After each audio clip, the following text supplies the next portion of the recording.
दोस्तों, दिल्ली का 3 दशक लंबा इंतजार अब खत्म होने जा रहा है क्योंकि यमुना नदी पर तीसरा रेलवे ब्रिज आखिरकार बनकर तैयार हो चुका है। इस ब्रिज की योजना 1997-98 में ही बना ली गई थी और इसे मंजूरी भी मिल गई थी, लेकिन काम इसकी शुरुआत 2003 में हुई और तभी से ये प्रोजेक्ट लगातार देरी का शिकार होता रहा। सबसे पहले देरी का बड़ा कारण रहा भारतीय पुरातत्व सर्वेक्षण यानी एएसआई और अन्य एजेंसियों से अनुमति लेने में लगा समय। सिर्फ परमिशन लेने में ही करीब 5 साल निकल गए। इसके बाद डिजाइन में बदलाव, तकनीकी कठिनाइयां और काम के बीच अवरोधों ने इसे और पीछे धकेल दिया। 2004 में सरकार बदलने के बाद लगभग 10 साल तक इस प्रोजेक्ट पर कोई ध्यान ही नहीं दिया गया। फिर नई सरकार आई, लेकिन 2016 तक भी काम पूरा नहीं हो पाया। 2018 तक तैयार करने का लक्ष्य रखा गया, लेकिन फिर कोविड-19 महामारी आ गई और प्रोजेक्ट और ज्यादा अटक गया। इस ब्रिज का महत्व बहुत बड़ा है क्योंकि ये यमुना नदी पर तीसरा रेलवे ब्रिज है। सबसे पुराना ब्रिज 1866 में अंग्रेजों ने बनाया था, जिसे आज लोग लोहे का पुल कहते हैं।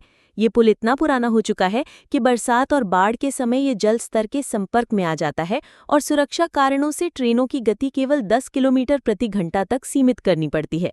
वहीं नया ब्रिज इस समस्या से मुक्त होगा और यहाँ ट्रेनों की रफ्तार 20 किलोमीटर प्रति घंटा तक रहेगी। साथ ही बाढ़ के समय भी इसे बंद करने की जरूरत नहीं पड़ेगी। इस ब्रिज पर करीब 200 करोड़ रुपए खर्च किए गए हैं और अब केवल इंटरलॉकिंग और ट्रायल रन की औपचारिकता बाकी है। इसके चालू होने के बाद पुरानी दिल्ली रेलवे स्टेशन से निकलने वाली ट्रेनों को सीधा वैकल्पिक मार्ग मिलेगा और नई दिल्ली स्टेशन का दबाव काफी कम होगा। खासकर बिहार और पूर्वांचल जाने वाली ट्रेनों को इससे राहत मिलेगी। रेलवे अधिकारियों के अनुसार इस ब्रिज का उद्घाटन खुद प्रधानमंत्री नरेंद्र मोदी करेंगे और इसे अक्टूबर 2025 में जनता के लिए खोलने की योजना है। कुल मिलाकर ये देरी प्रशासनिक अनुमतियों, सरकार बदलने, तकनीकी समस्याओं और कोविड जैसी परिस्थितियों की वजह से हुई है।